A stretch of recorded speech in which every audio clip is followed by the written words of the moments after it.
Hey guys, we're just going to work with the feet a little bit today. This is good for preparation for going out for a walk, but it's also just good to do for your ankles and your feet.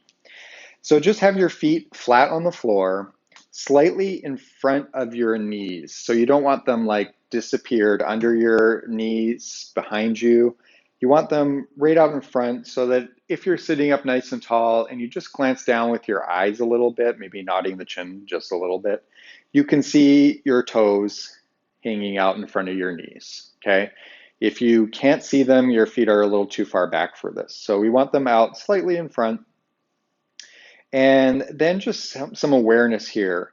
Think of your feet like each foot as a car, and a car has four tires. So there's a tire by the ball of the big toe joint. There's a tire just by the pinky toe. There's a tire at the back side of the heel on the inner side, and then there's a tire on the outside. So we don't want to drive a car that's got all the balance on two wheels on the inside or the two wheels on the outside or some weird diagonal positioning. You want balance on all four tires. So it's even good just to bring awareness to that because you'll be surprised how, when you're just in a relaxed position, I tend to roll out and then all my balances on the tires on the outside of my feet. So for me, putting some awareness into those inside tires, I then start to really feel more connection into my inner thighs, which translates into all the way up into where the psoas muscle attaches. The psoas feeds into our stomach and pelvic muscles, and that psoas muscle attaches actually into the lumbar spine.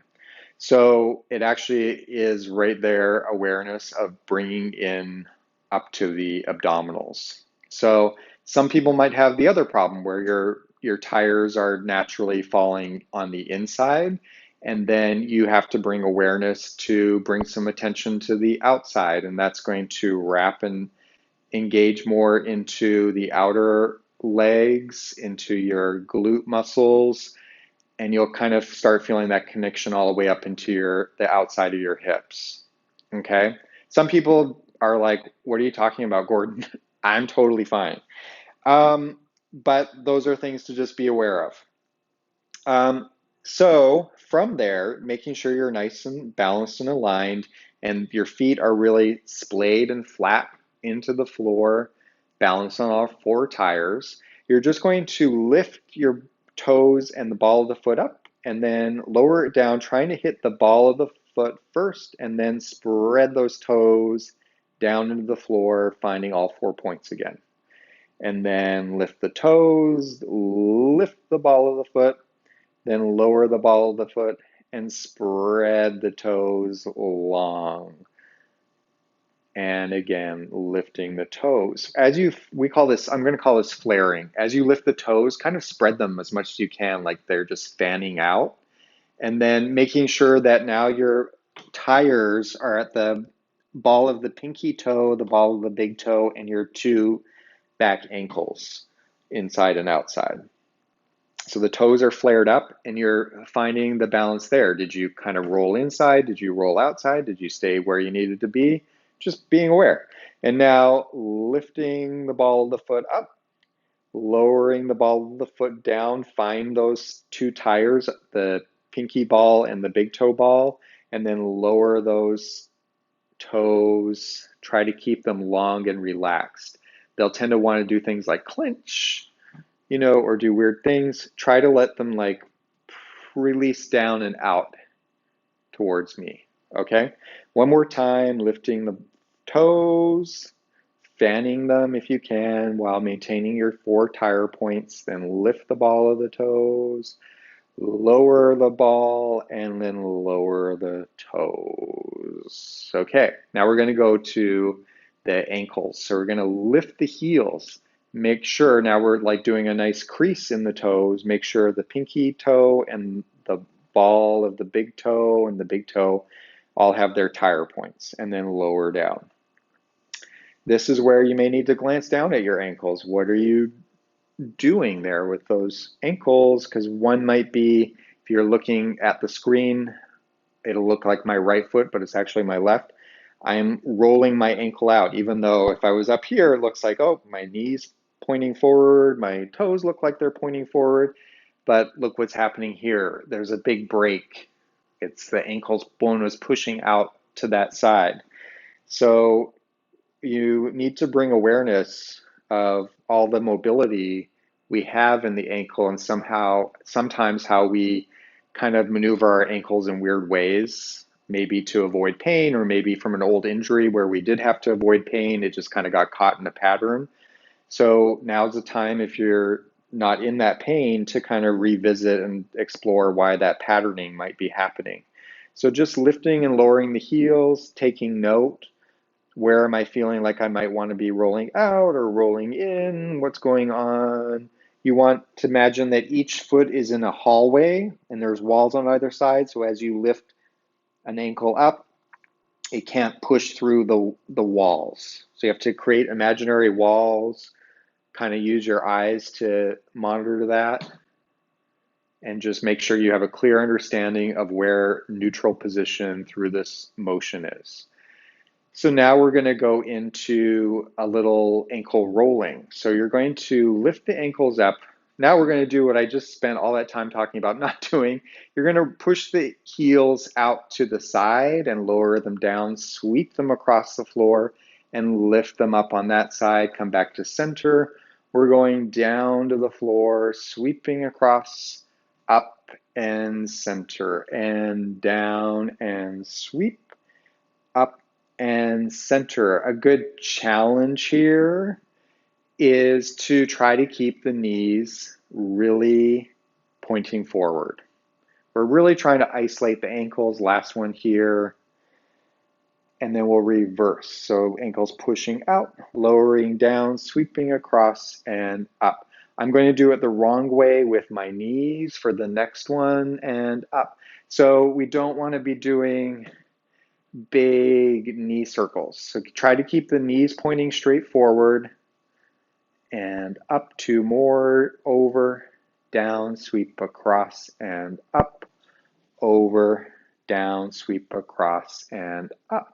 Now we're going to do opposition circles. So the ankle bones are going to splay out to the side, lower to the floor, come in towards each other and up. So we're going out and down and in and up and out, down, in, up, out, down to the floor, in and reverse, down to the floor, sweep out, up and in, down to the floor, sweep out, up and in, down to the floor, out, up and in, and lower down.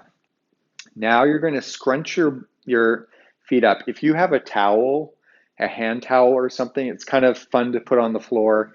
You can really see your feet scrunching and trying to grab onto that towel and scrunch it in, and then pushing and stretching the towel back out. So you're just scrunching, you don't need the towel, but it's a good imagery. But if you have the towel, it's fun. And stretch and let the toes spread.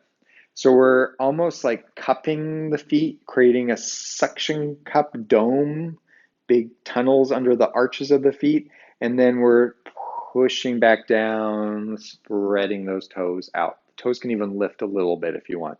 And then slide and suction the toes in and pushing out. Now your feet may be cramping here, so if you need to, get up and walk around and release that. This is the type of work that's good to do on a regular basis, 2 or 3 times a week, to just get those muscles fired up and active. But if they haven't been working too much like this, then they go into seizing, and that's expected. Don't worry about it. Just walk it out and revisit it in a few minutes or another day. But do try to keep at it, because the more you awaken these muscles, clenching and releasing, the more that'll stop. So now we're going to do worm crawling. And maybe I should turn to the side so that this is a little bit more clear.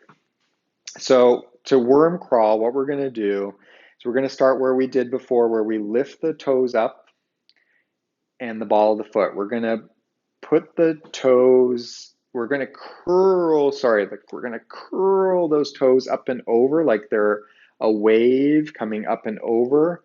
My big toe is in the floor right now. I'm going to kind of gently push, so I'm balancing on my big toes, lift the heels, then flatten the toes and down. So we're lifting up, curling the toes, lifting the heel and down. This is a little tricky. Lift, curl, down, and in. This is why you want to start with your feet out a little further for this one, because as we're doing this, the feet should be traveling backwards like an inchworm. Okay, I'm just doing 4 fast ones so you can see I ended up at this angle. So to reverse this, we want to travel out back forward now. So now we're going to grab, it's like our toes are pulling our heels towards our toes. So we're making that arch tunnel. Then you're going to lift the toes up and flatten them back out. Then we're going to crunch, keeping everything on the floor but sliding the heels towards the toes. Lift up, lower the ball of the foot down, and then the toes.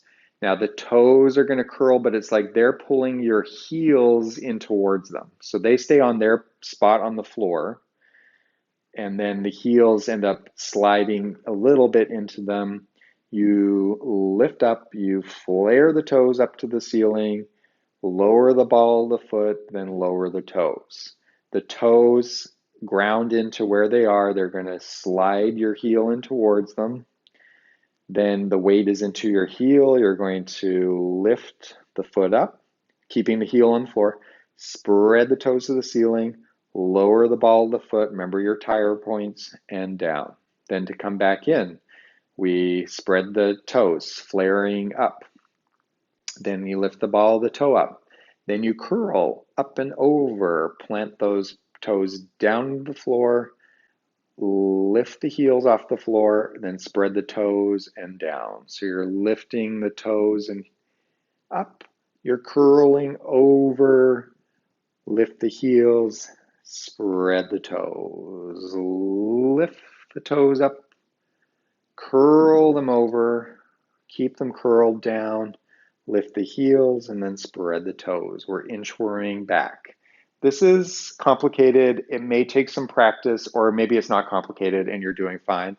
But don't worry if you're kind of like, it's a lot for the feet, but it's really good work for the feet and gets us prepared for the day. So after all that, just shake it out and you're ready for your walk.